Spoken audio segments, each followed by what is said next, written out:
2 over bat করে যারা বল করছে তারা রান তুলেছিল 29।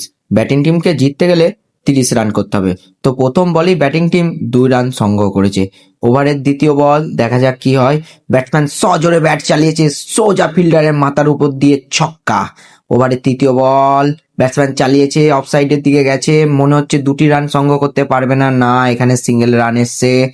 এদিকে ব্যাটসম্যান তার লুঙ্গিটাকে ভালো করে গিট বেঁধে নিল যাতে ব্যাট করার সময় লুঙ্গিটা না খুলে যায়। ওভারের চতুর্থ বল, ব্যাটসম্যান চালিয়েছে, কিন্তু বল বেশি দূর যায়নি। শর্ট রান নিয়ে ব্যাটসম্যানদের সন্তুষ্ট থাকতে হবে। ব্যাটসম্যানরা এখানে 3টি রান সংগ্রহ করেছে। ওভারের পঞ্চম বল, ব্যাটসম্যান বলটিকে খেলার জন্য জায়গা করে নিয়ে সোজা ছক্কা ফিল্ডারের মাথার উপর দিয়ে।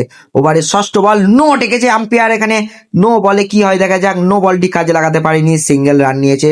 ফ্রি হিট, ব্যাটসম্যান সজোরে ব্যাট চালিয়েছে, সোজা বলটি গিয়ে বোলারের হাতে লাগে, বোলারের লেগেছে হাতে। আর পরের ওভারের ভিডিও নেক্সট পার্টে আপনারা দেখতে পাবেন।